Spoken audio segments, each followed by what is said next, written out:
A comienzos de la década de 1960, la National Science Foundation de los Estados Unidos promovió un proyecto de exploración, la iniciativa instalar una base móvil en la costa de la Antártida para conducir toda clase de experimentos. Los científicos harían el viaje a bordo del USNS Altanin, un buque de investigación, para establecerse al menos durante 4 años. Otro de los principales objetivos de esta empresa eran sondear las aguas y mapear las profundidades próximas a la costa. Hasta ese momento, la Antártida era un mundo desconocido. De hecho, en aquellos años, los científicos conocían más sobre nuestro vecindario cósmico que de esta región de la Tierra. Bienvenidos al videoprograma de hoy. El 24 de agosto del año 1964, el equipo de Iltanin fotografiaba el suelo marino a una profundidad de 3.900 metros en las aguas situadas a unos 1.600 kilómetros al oeste del Cabo de Hornos, muy próximas a las aguas jurisdiccionales chilenas. Inexplicablemente, en uno de los lugares más inhóspitos y aislados de la Tierra, encontraron un objeto imposible. Una misteriosa estructura de aproximadamente 1,6 metros de alto que desplegaba perpendicularmente una serie de nodos y que terminaba en una especie de esfera que asemejaba mucho a una antena de radio. ¿Qué demonios era aquella anomalía? El doctor Thomas Hopkins, biólogo marino de la Universidad Estatal de Florida, comentó: "No me parece correcto asumir que los humanos construyeron e instalaron esta cosa, principalmente porque surgen las preguntas sobre cómo y por qué lo habrían instalado, pero su forma es extremadamente simétrica, como para que corresponda a una formación natural. Ese es el problema. Estamos ante una forma perfecta con ángulos de 90 grados, lo que sugiere un diseño deliberado". La descripción de la anomalía descubierta fue la siguiente. La impresionante fotografía muestra lo que casi con toda seguridad parece ser una antena o un asta con forma de poste clavado sobre el fondo oceánico, con aspecto sólido y con brazos o rayos simétricos que sugieren un origen artificial.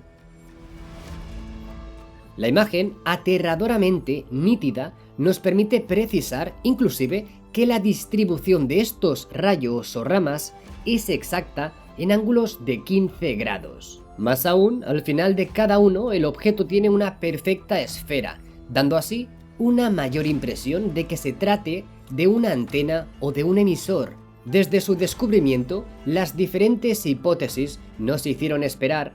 Un elemento descartado por alguna embarcación o una especie vegetal desconocida, aunque algunos biólogos marinos desecharon en principio esta posibilidad, argumentando que la nula incidencia de la luz solar hacía improbable una formación con estas características, o incluso algún tipo de estructura extraterrestre abandonada con fines desconocidos.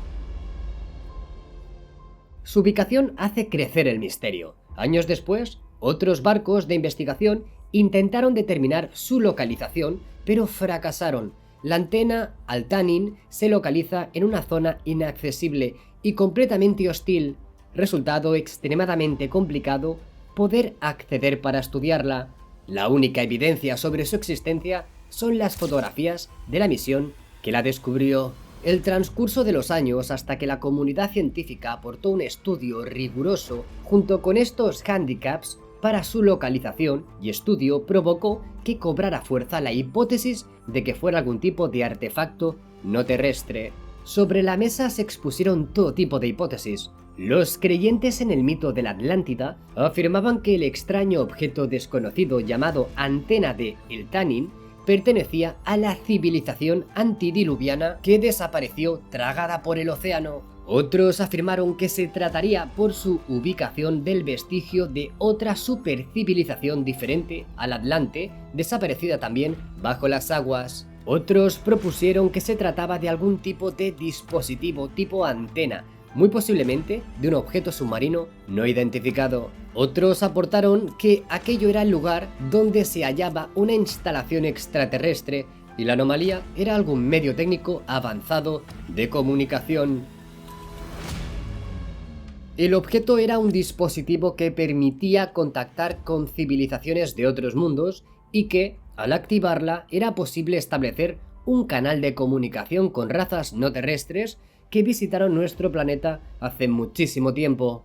De hecho, en el año 1968, el famoso escritor paranormal Brad Steiger lo definió como una asombrosa maquinaria, muy parecida al cruce entre una antena de televisión y una antena de telemetría. Otros incluso fueron más allá. El investigador neozelandés del fenómeno ovni Bruce Cathy desarrolló una teoría sobre la antena y sobre la base de su posición en el planeta. Su teoría sugería que la antena podía ser parte de una red planetaria antigua de fundamental importancia para la comprensión de nuestro planeta y el gran ciclo de 25.000 años, conocido como la precisión de los equinoccios. Pero vamos a intentar ser lo más objetivos que podamos. La verdad es que cuando uno analiza la imagen, el extraordinario objeto que aparece definitivamente es increíblemente similar a una antena construida de forma artificial, pero el hecho de que los participantes de la expedición no pudieran identificar el objeto de la imagen en su momento, clasificándola como una especie desconocida de organismo submarino, no da lugar a muchas de las hipótesis que se plantearon.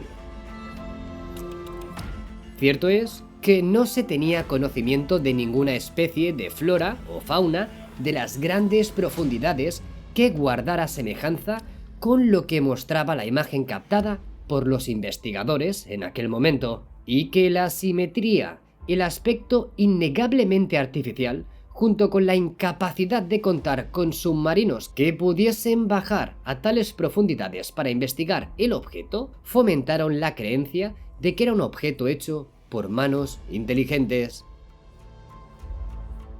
Finalmente, la comunidad científica reaccionó años más tarde y se propuso de forma oficial que la antena no sería más que un ejemplar del género de esponjas marinas llamadas Cladorhiza, y aunque esta clase de animal suelen encontrarse fijos en los fondos de aguas más bien cálidas y no en las gélidas profundidades de los márgenes antárticos, se propuso que el ejemplar encontrado pertenecería a una adaptación de la Cladorhiza a estas frías aguas australes.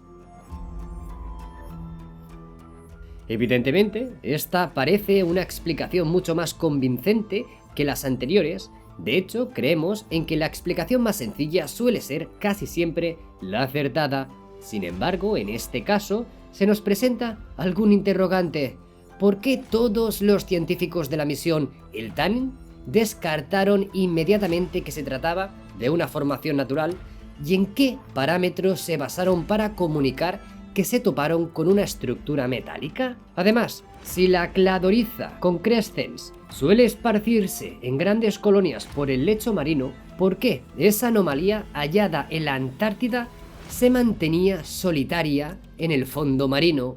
¿Y por qué las imágenes disponibles de esta esponja no coinciden realmente con la configuración de la antena El Tannin?